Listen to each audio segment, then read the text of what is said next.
Muscle will help you age well. Muscle will help you be strong for all the activities that you need to do in your life. Muscle will help stimulate your metabolism. Muscle will help regulate blood sugar.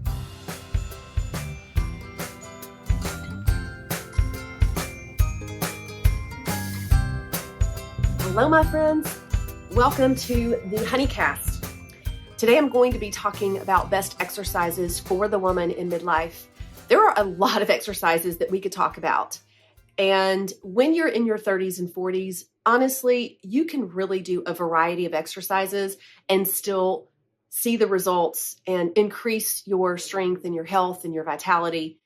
And something does change when we hit menopause because we do not have the hormones that stimulate muscle growth and muscle protein synthesis and regulate blood glucose levels and all kinds of other medical things that are going on.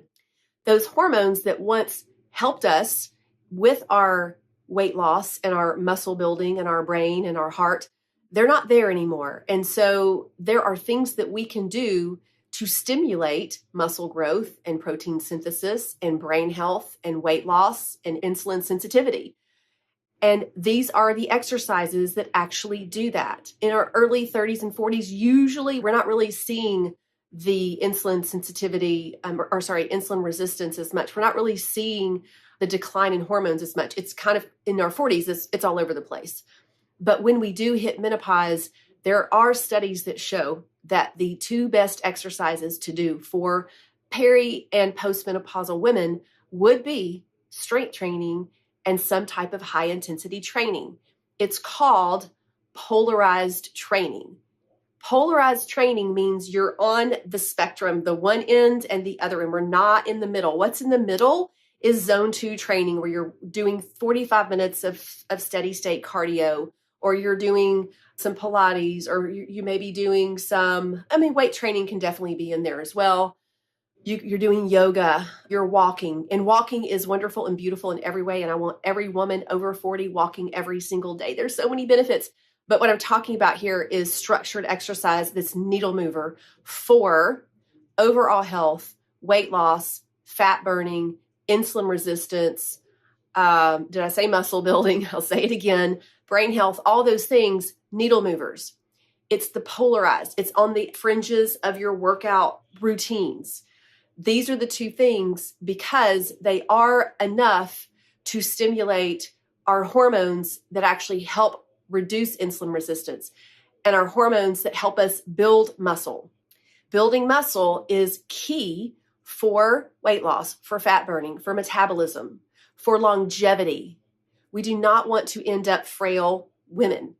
What happens after the age of 40 is that we lose 1% to 2% of muscle potentially per year. We start when our hormones leave all the way. When we're in menopause, we start losing muscle rapidly.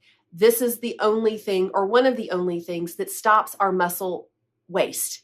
And that is weight training. That is lifting weights, people. Building muscle, keeping your muscle. Muscle will help you age well. Muscle will help you be strong for all the activities that you need to do in your life. Muscle will help stimulate your metabolism. Muscle will help regulate blood sugar and insulin and cause you to be more insulin sensitive. Muscle is our magic pill, basically. So if you are not weight training yet, I want you to consider that is going to be more important than any other exercise that you do. Of course, we want to be heart healthy. Walking can help you be heart healthy. Eating healthy can help you be heart healthy. Yes, we'll get our cardio in.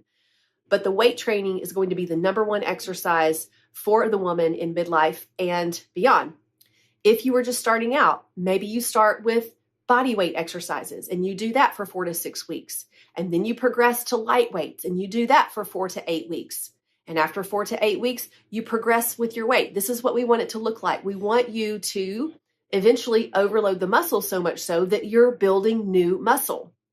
There are other exercises that are strengthening, but they're not building muscle. Okay, so Pilates can be strengthening, yoga can be strengthening, whole body vibration plate can be strengthening, but we want to use the heavier weights to actually build muscle. So we want to build. So I love all the other exercises, you guys. If you like those, do them, but know that your needle mover is going to be weight training. And we suggest, and actually I'm going off of the two certifications that I have as a menopause fitness specialist. That is 3 times a week strength training, even 2 times a week. You could start out with 2 times a week strength training. So I'm going to say 2 to 3 times a week strength training and giving your body a recovery in between. As we age, we need more recovery. And actually, that's when you build muscle. We're not building muscle when we lift the weight. We're tearing down her muscle so that it can build up. So that recovery time is very important. And the recovery time after your workout is very important. And that's why we suggest having a protein supplement or shake or essential amino acids to feed your muscle right after it works out, because your body is ready and open and ready to go. And so giving your body that 30 grams with the 3-gram leucine, part of that 30 grams, that's why we use the optimized whey protein powder or the essential amino acids. Those are going to help build your muscle, help your muscle recover. And then you want to give your body at least 24 hours, if not 48, in between your workouts to recover and to build back up. So 2 to 3 times a week weight training. If you're just starting, start with 1. Do that for a couple of weeks, go up to 2 times a week. Do that for 4 weeks or 6 weeks and go up to 3 if you can. The other exercise is going to be the high intensity interval training. That doesn't necessarily mean impact. If you can't jump or high impact movements for whatever reason, you can still get your heart rate up with low impact movements.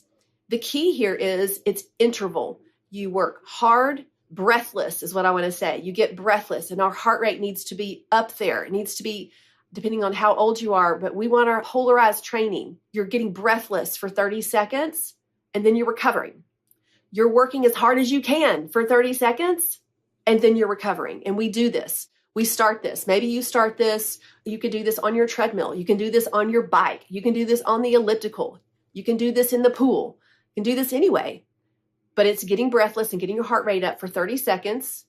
Recover as long as you need to, honestly, and then do it again. Maybe start out with 2 sets and then go up to 4 sets and then eventually maybe 8 sets.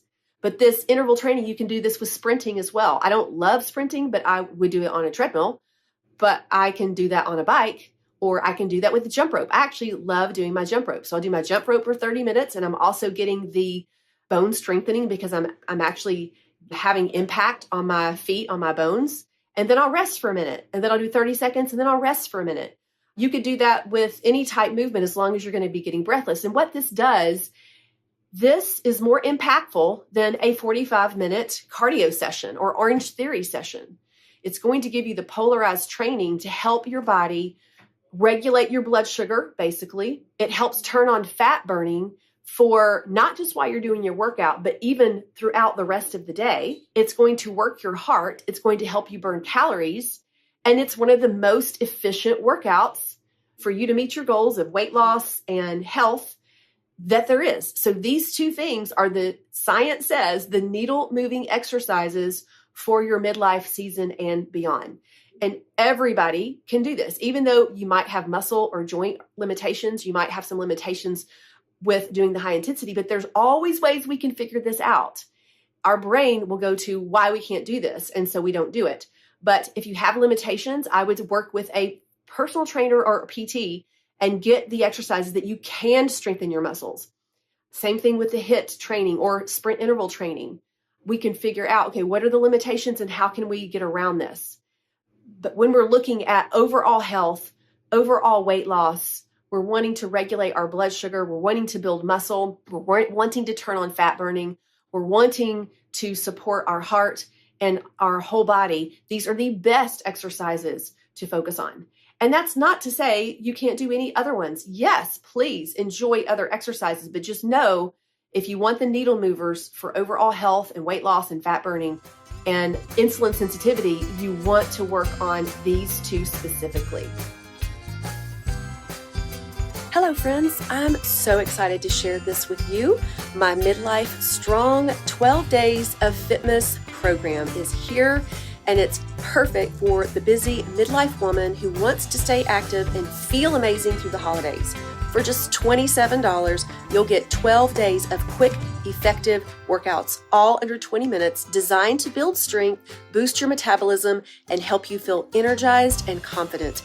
We'll do a mix of strength training, low-impact Pilates, mobility, and flexibility, everything you need to feel strong and balanced this season. It's simple, doable, and fun. You don't need fancy equipment, just light weights, a mat, and a little time.